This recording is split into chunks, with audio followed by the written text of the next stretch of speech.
Riri killed John. I want her head.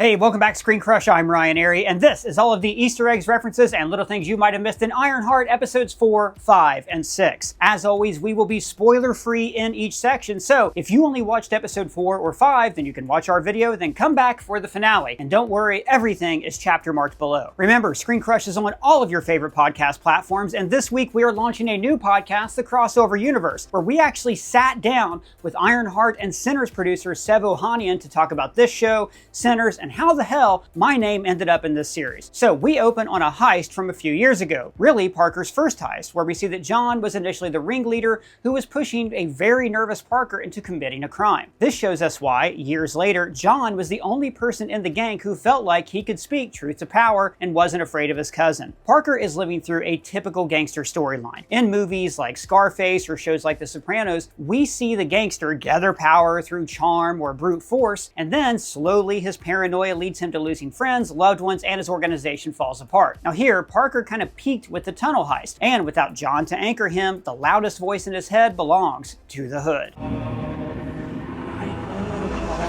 So the heist turns out to be Parker remembering John at his wake, when Parker notices how nervous Riri is. Now last episode, the entity behind the hood showed him that it was Riri behind John's death, and moments like this confirm that revelation. Now the wake ends when he hangs up John's picture on the wall among the photos of the Italian-American icons. Now the photos on the wall are a remnant of a pizza parlor that is dead and gone, long out of business, and now John joins them like a ghost looking down at the gang. Meanwhile, Riri and Natalie try to get to the bottom of the cloak's bad magic, which is the name of this episode. Oh, that's why they call it that. Notice that under a microscope, we see red energy sizzling in between the fabric. And as I've pointed out before, this looks a lot like the chaos energy of the god Chthon. Now, he is the entity that created the Darkhold and influenced Wanda to break bad in Multiverse of Madness. Maybe the cloak is a manifestation of Chthon, much like the Darkhold. And maybe, though, unlike the Darkhold, the cloak wasn't destroyed, and so Chthon can continue to influence Parker. Or maybe Chthon is just a name for another entity like Dormammu, who owned the cloak in the comics. She says she tested it against several energy signatures. I've cross-referenced this heat signature with every known energy source.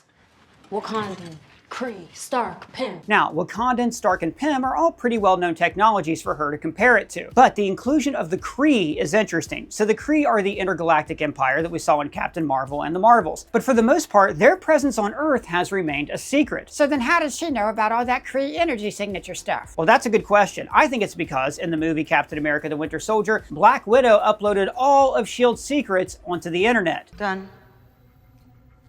And it's trending. Now, S.H.I.E.L.D. would have had information about the Kree attack in the 1990s that Captain Marvel prevented. But also, in the show Agents of S.H.I.E.L.D., which is like kind of MCU canon, we learned that the Kree have been visiting Earth for millennia, and they created the Inhuman race. So it could be that the Wakandans had knowledge of Kree technologies, and this is where Riri learned about them. Hey, person? Yeah, buddy? I just want to do a little manager check-in. Are you feeling better? Yeah, man, thanks for asking. My anxiety level is a lot lower, and my facial tics are getting under control. You guys have probably noticed, like when I get stressed or when I'm anxious, when we're super busy here at the channel, I have these facial tics. Sometimes I blink like one side of my face, or I clench my jaw in weird ways. This kind of thing sounds harmless, but this sort of oral fixation habit is actually really destructive. It caused tooth damage, headaches, and also it just looks kind of weird on YouTube videos. So instead, I replaced my facial tics with Fume, the sponsor of this video. And I'm sure you guys have your own bad habits that you would like to quit, especially in social situations where, like me, you feel anxious or you just get bored. For me, Fume has been a game changer. Now, Fume does not use smoke or vapor, just natural flavored air that gives you something to reach for without the chemicals. Studies have shown that quitting a habit cold turkey is actually really bad for you. So I liked having something to reach for when I feel the urge. It's an alternative to harmful habits. Fume is an award-winning flavored air device that does not use combustion, and it's not even electronic. You can use it anywhere. No smoke, no vapor, no chemicals, just natural flavored air. See, it has these plant-based cores that taste great. Now, they have lots of flavors, but they introduced one of my new favorites, mango. It's bolder than past flavors that I've tried, and I recommend it if you want to switch things up. These are all non-toxic flavors and a guilt-free alternative with natural ingredients. But also, you guys know I love the magnetic, fidget-friendly design that makes this incredibly satisfying sound.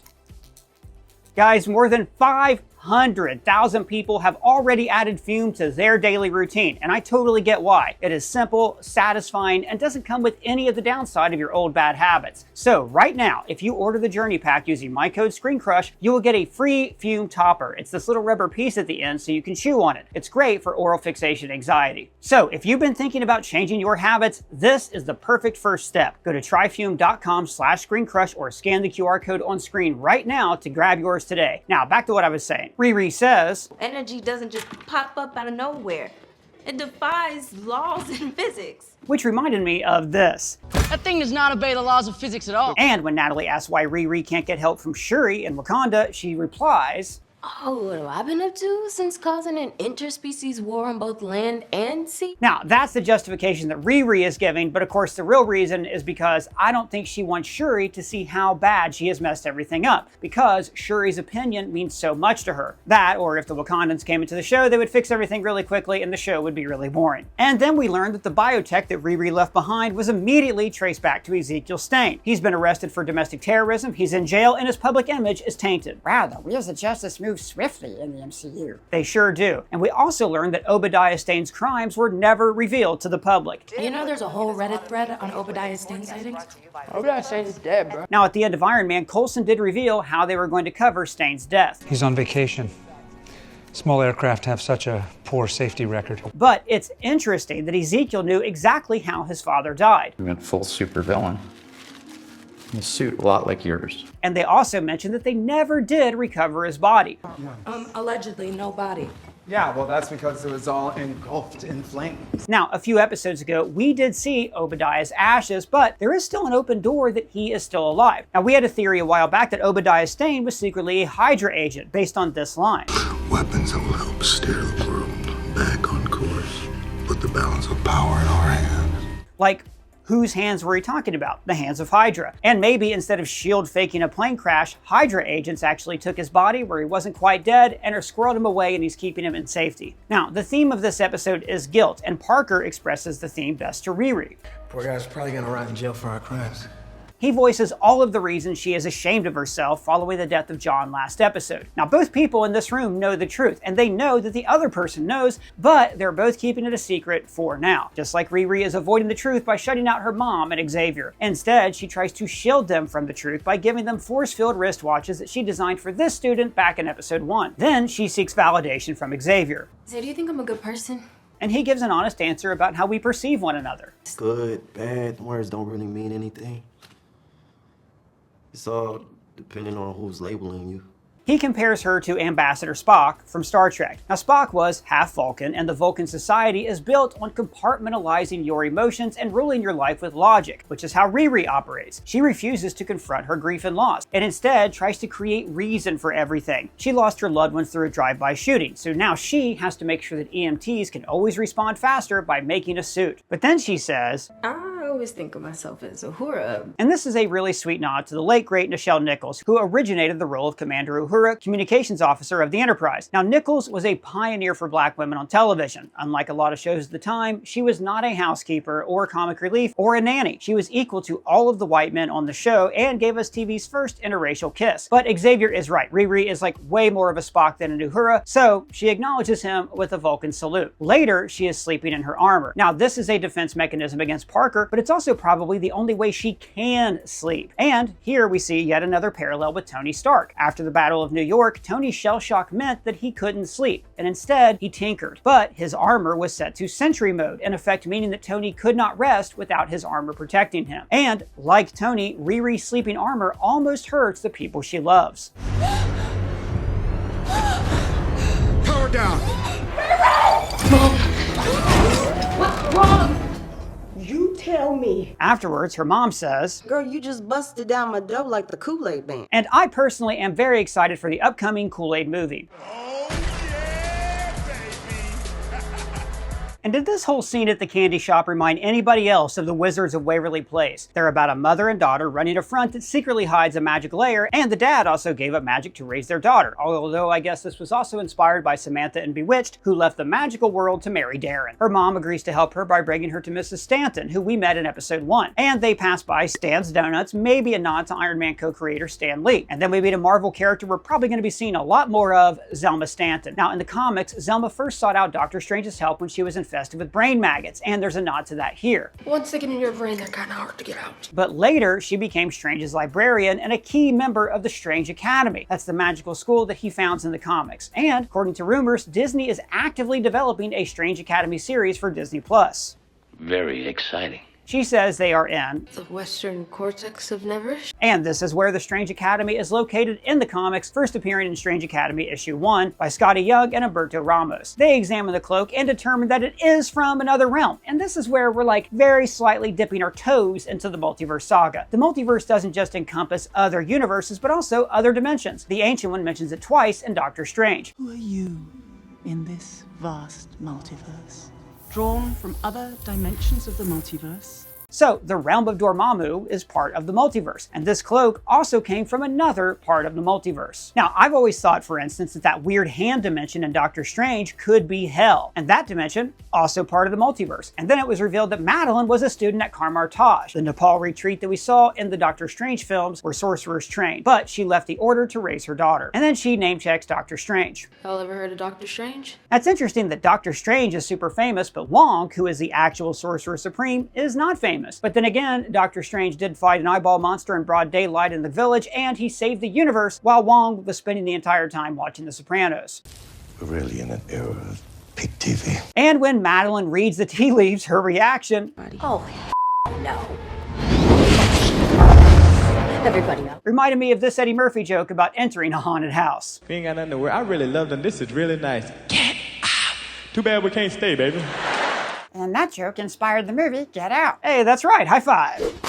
And guys, I am so excited to show you these new shirts that we just launched for our merch store. Now, we made these special for the movies that are coming out next month. First, check out the July 2025 shirt showing two rockets passing each other, the Fantastic Four and Kal-Els. And then we have Brian from Family Guy as Crypto, who's a good boy. And for the Fantastic Four, we have this parody of them on Abbey Road, but hey, where's Sue Storm at? And then we have the Fantastic Four as the Jetsons, celebrating the retro future aesthetic of the film, as well as Clobber in Time, Flame On, and this image of The Thing as John Carpenter's The Thing. Right now, we're also running a summer sale, 20% off, and if you become a member, you can earn rewards and get free stuff. I just want to thank you guys so much for your support, and the links for those are below. Afterwards, Ronnie admonishes her daughter for not asking for help, but Riri will ask for technical help, just not emotional help. And this is because, like Spock, she tries to cut herself off from all emotional connections because they're too painful. Or in Spock's case, they're purged during the Pon farr.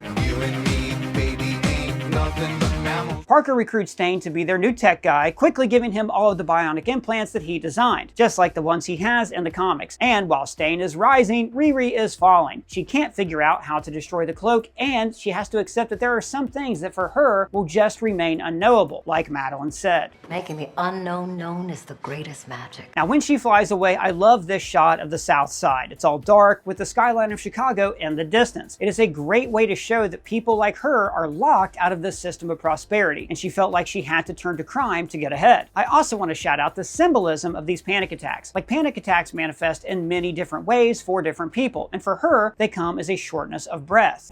So you gotta breathe, okay? Now, I Can't Breathe were also the tragic final words of Eric Garner before he was strangled by police officers in 2014, which sparked the Black Lives Matter movement, which we see a poster for in Riri's room. Breathing is literally what gives us life, and attunes us to the earth, and Riri's inability to breathe is a manifestation of how she is cutting herself off from the rest of the world and from the people she loves. I can't breathe, knowing everyone I love is going to die. And there's also a parallel here with Parker learning not to breathe, deliberately cutting himself off in the bath so he can be better at using the evil magic cloak, which, remember, turns him invisible as long as he doesn't breathe. Riri is trying to reform her connections to the world, while Parker is gradually cutting himself off. So Natalie brings Xavier to Riri, but he is horrified by what she has made. Make her go away.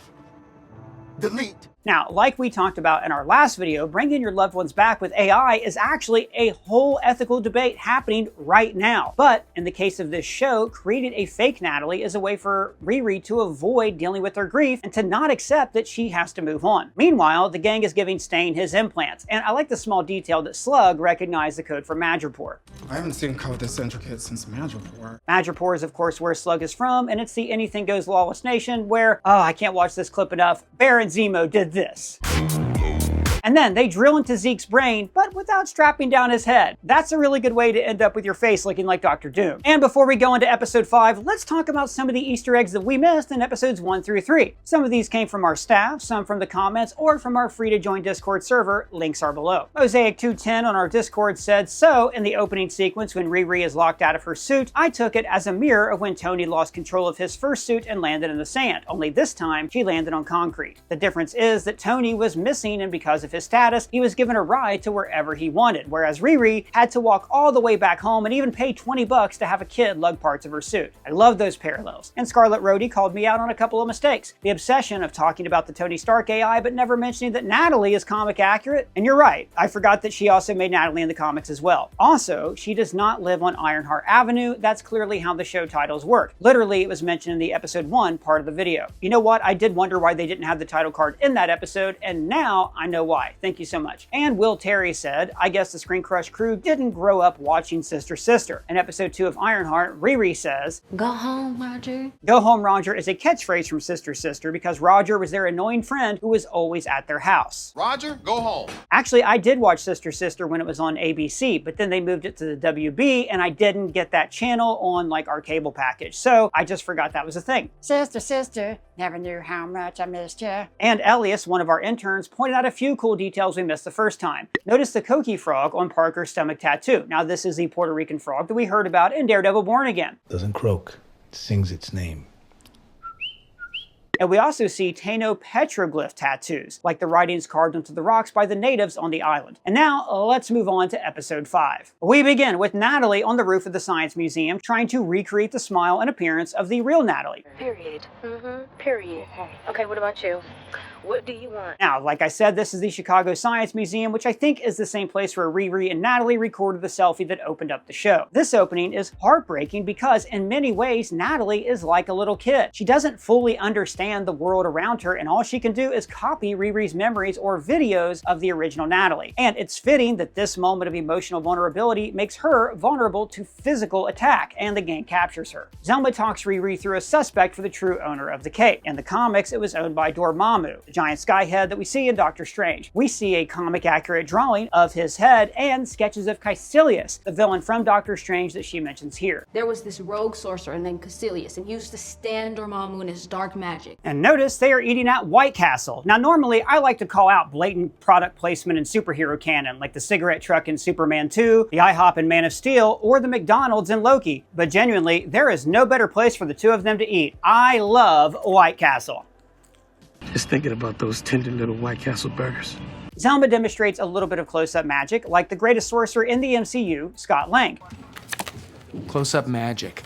And then she guesses why Dormammu wants to come to Earth. To eat it? Which is basically what he wanted to do in Doctor Strange, to consume our reality. And then Zelma says a key line to the series. You're dealing with magic now, and magic always comes at a price, and sometimes it's a heavy one. We saw this in the Hood's origin in the comics. Everything good that happened to him was encountered by something bad. He gets the Hood, he's all powerful, but a police officer dies, etc. But we're also seeing this in this series. Every time something good happens to Riri or Parker, it is countered immediately by something bad or worse. Riri gets into MIT, but she loses Natalie. Parker pulls off the tunnel heist, but loses John. And then when the gang shows up, Zelma runs away instead of teleporting Riri to the safety of another dimension. Or maybe she can only teleport in the candy store. Sure, after we get the Ironheart logo in a White Castle box, the show gives us my favorite fight of the series. Because this entire time, I was genuinely scared for Riri because she felt so overmatched. Seriously, this was the most violence I've seen in a kitchen since the last season of The Bear. 76 beefs, 34 chickens, okay? 12 french fries, 12 mash, now! But I need to point out something sinister here. In the kitchen, instead of fry cooks, this job has become automated by robots. And notice these look like Dummy, the robot that Tony Stark built at MIT that helped him build his first suit. For lack of a better option, Dummy is still on fire safety. If you douse me again and I'm not on fire, I'm donating you to City College. Now, in Spider-Man No Way Home, we saw the government seize Stark Industries assets, you know, like the Edith drones. So maybe post Tony's death, Pepper was forced to sell off certain technologies, like Dummy, to automate fast food restaurants. And I, for one, think this is unfair. When automation comes, they will immediately go for the lower wage workers, the people who are struggling and who need these jobs the most. And in the post-blip economy, late-stage capitalism has only been accelerated, leaving the proletariat in the dust. And I, for one, think, Hey, slow down, comrade. Just think about White Castle. Yeah, White Castle is great. High five. Now, just like in Riri's fight with John, I was genuinely scared for her in this scene. She is not a trained fighter, just a resourceful scientist. I always felt like she was a kid in over her head. The fight kicks off with a kick so hard, I assumed that everybody got bionics. And then she has to fight without her armor, just like Tony Stark in Iron Man 3. Now, Riri plays up how people underestimate her, pretending to be afraid to lure Clown into a trap. I thought we were cool.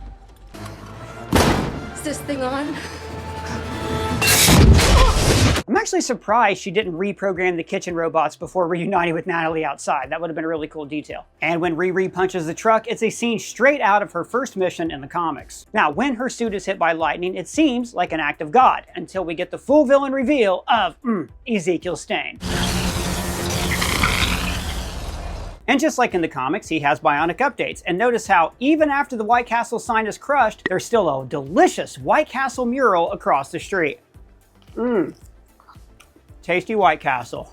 Now, Zeke is the rare superhero villain. He's layered, conflicted, and I actually root for the guy. All he wanted was to live a quiet, polite life, to live, laugh, love. But, like the other characters in this show, he was tempted into wanting more, and he sold his soul in the process. Now, when she scans his armor, she sees that he has an energy displacement network to distribute his electrical powers, an augmented hypothalamus, that is the part of your brain that regulates temperature and other bodily functions, meaning he's not going to overheat from the electricity, and she can also see his biomesh and electrostatic repulsors in his hands. So his bioelectricity is rewired to continuously keep him powered up, while Riri's armor runs on solar and wind, so she runs out of juice almost immediately in this fight. When he shocks her, it's terrifying because he is using her greatest strength, the armor, and then turning it into a cage. And this shot, where she can only see the world through small eye lenses, is claustrophobic, and you understand why she feels trapped in this armor and why she can't breathe. So Stane compares himself to his dad. I find myself right where he left. Taking down an iron. And there's also a cool reversal here. Obadiah was killed by a massive amount of electricity pumping into his suit. And now his son is the one who's pumping electricity into the suit of a superhero. Now, when Joe says, At least we'll always have Alanis. This is a reference to them singing Jagged Little Pill in the car, but also a nod to one of the most famous lines from Casablanca. We'll always have Paris. This brutal defeat leads to her finally accepting that she can't do everything alone, and she needs the support and love of her mom. It is my job to make you feel safe, not the other way around.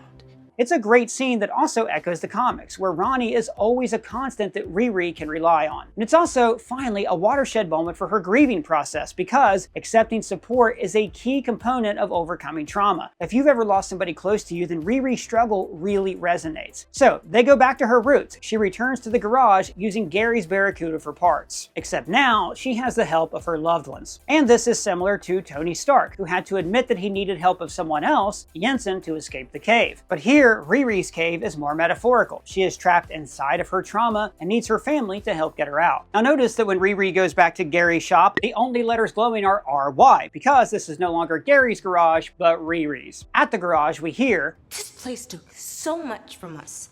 Yes, but it also gave so much to us. and really, that's life, isn't it? I mean, it gives you all of these wonderful moments with people you love, but the whole time, life is also a gracious thief. It is slowly taking away everything when you're not paying attention. Riri's journey here is to accept that she has to accept that living isn't just about living through the good days, it's also about facing the bad. But to inspire Riri, Natalie shows her a flashback of the good times in the garage, so she can focus on the good memories of Gary and not just the loss. Actually, I wonder if this projection is made with some segment of the barf technology that Tony Stark used in Captain America Civil War. Remember, that was able to recreate Tony's memories in perfect holographic form, and it did this with a device attached to his head. So this could be the same way Riri used her memories to create Natalie, and how Natalie recreated these memories as a hologram, similar to how Edith works in Far From Home. During the flashback, Gary calls her Ironhead, which is what John calls her in episode 2 during the heist. Yo, Ironhead. Little Riri mentions Mae Jemison, an astronaut and engineer, and the first black woman to go into space. And this incredibly sweet scene of little Riri dancing with Gary shows us how, for Riri to succeed, she has to embrace her hometown of Chicago. In the show's opening flashback, she talked about how she was leaving and never coming back. In fact, she only returns home because she is expelled. But when Ezekiel gave her the ultimatum to finally leave town, instead, she embraces her family and her city. Meanwhile, Xavier's old headphones, the ones that remind him of Natalie, glitch out, and when he opens the new headphones, he sees Riri's card with the symbol of the Federation of Planets from Star Trek. Later, he tells us the quote that she wrote inside.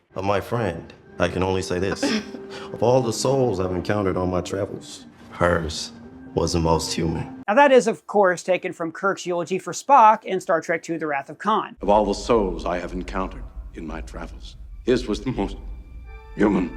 Xavier said that she was cold and calculating like Spock, but she was telling him, I'm still a human being with human emotions. And the headphones are also symbolic of Xavier's grief for Natalie. He finally discards the old, analog headphones and embraces the new digital pair, just like how he accepts the existence of digital Natalie. And as Riri then starts to rise, Parker begins to fall. Like all gangsters and dictators, he sheds away all the people who really knew him and surrounds himself with an autonomous yes man who has to obey his every order.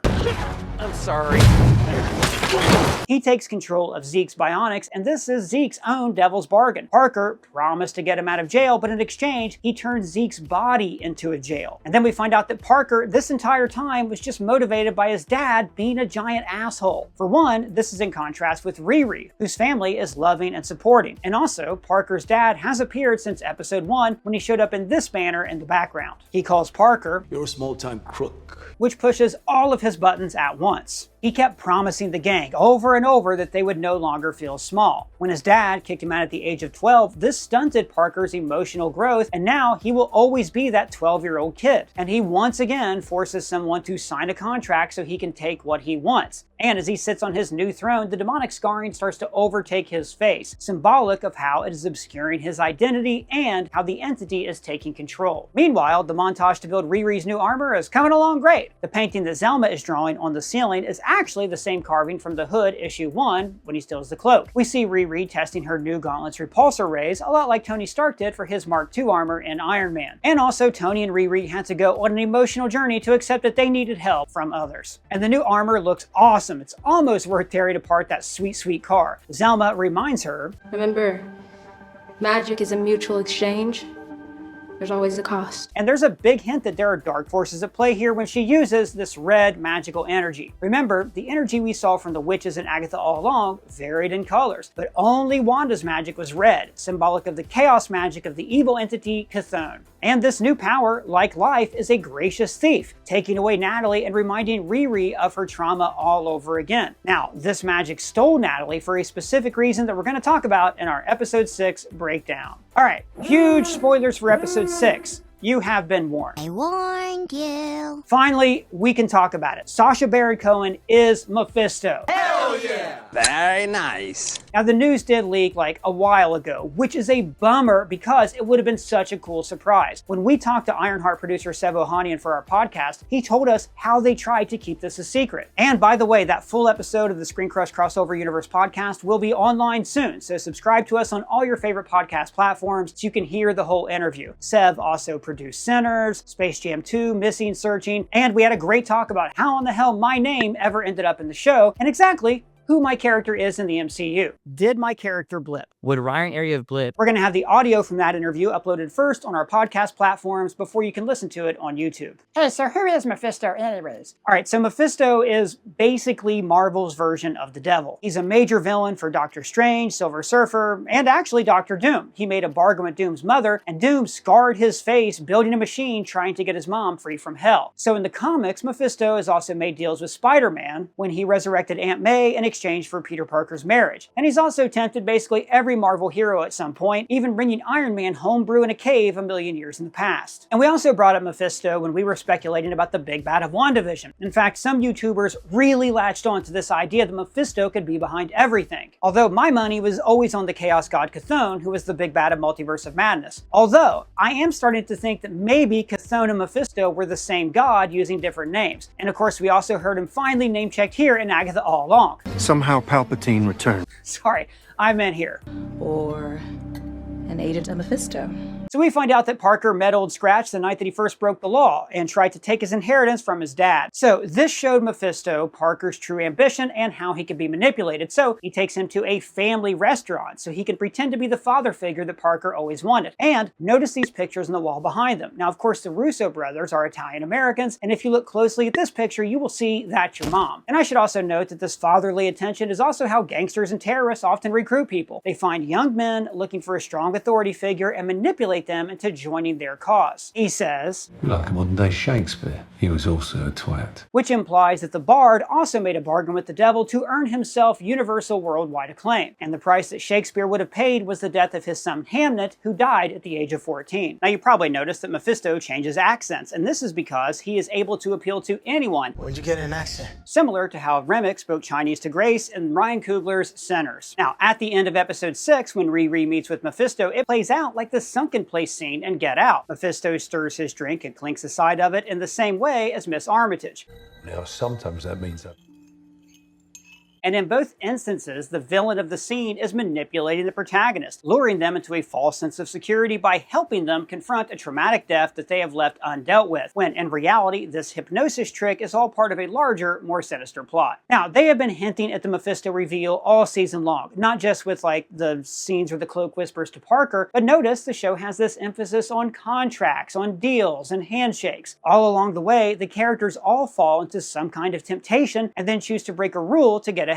Riri takes away her armor. Joe agrees to help Riri. Riri agrees to commit crimes, all leading them straight into Mephisto's control. Notice that we actually do see Mephisto's true comic-accurate face in the reflection of the spoon, which inverts his reflection and shows his true self. Now, inversion is often seen as a sign of Satanism, so this is a perfect, tiny detail. And then we go from this devil's bargain to the rewards that Parker has gained. He sits at the head of a feast that is only for himself and his bionic slave. He tells Zeke, "You're programmed to prevent anyone from harming me, even you." Which is kind of taken from the 3 laws of robotics. It says a robot may not harm a human through inaction or cause that human to be harmed. And I should also say this is appropriate because the root word for robot is the Czech word robota, meaning forced labor, and the word for slave comes from the word Slav, originating in the same region. And then we see that Parker, who despite everything that he's won, is still in that same pizza parlor, but now he's all alone. His sins and obsession have driven everyone away, and now he's even tattooing himself, trying to cover up the sins of his past with more ink. Meanwhile, Riri is trying to undo her own magic bargain by bringing back Natalie. And I think that here, Mephisto is kind of like Palpatine. Like Mephisto never really wanted Parker, he wanted Riri. Like how Palpatine traded up from Dooku to Anakin. So, Mephisto set a sequence of events into motion to get Parker the Hood, but then manipulated Riri into joining him. And the reason that the cloak's power shorted out Natalie is so Riri would be desperate to have her back at the end of the episode, and she would accept his offer. Now, when Riri attacks Joe, she detects the same gear as before, except now she can see the admin override run by a voice command program. She throws him into the lock-in, which frankly is the best place to calm down when you work in back of house. Seriously, the lock-in meltdown was like the most relatable part of The Bear. And, much like Peter Quill, Joe's weakness is a shot to the pills. You missed the first time, then you got them both the second time. Now, Joe also has an override port on the back of his neck, just like Dr. Octopus. In Spider-Man 2, this is where his control chip shorted out, but in No Way Home, Peter worked out how to restore his cognitive control. It's so quiet. Those voices inside my head, I'd almost forgotten. Mephisto tells Parker, If you manage to hold on to what I gave you, I'll consider giving you some more. Which is a brilliant bit of manipulation. He needs Parker to keep the hood, so he'll stay under his control, but also to test Riri. And notice Parker now keeps the hood up, further obscuring his face in the shadows, showing how his old self has truly been lost to this darkness. All through the show, Riri has been telling herself that she was always breaking the rules for the right reasons. It's not worth the cost. Parker sees her for who she really is. You're a criminal. Like me. Now, when he turns invisible, she's able to use the power of the cloak to see him, similar to in The Lord of the Rings. When Frodo wore the One Ring, he was able to see the true forms of the Nazgul. And as Parker gives into his rage, he physically transforms into the entity that he serves. And shout out to the sound designers here. His appearance looks like the Spider-Man villain, the Hobgoblin, after he was possessed by the demon Nerasti. And I just want to say, side note, that it's nice to have an armor that is just pieces of metal that are attached together. I always thought the Tony Stark nanotech was like too close to magic, and it took away the grounded realism that made the character appealing in his first few movies. In fights like this, it also makes Riri feel more vulnerable, which is why I completely bought that barf illusion that she shows him. And this is actually the opposite of the finale from Far From Home, when the villain used holograms on the hero to hold them at gunpoint. Now, when she takes away his cloak, he wails in pain, almost like he's going through drug withdrawals. You don't know what it's like without it. It hurts.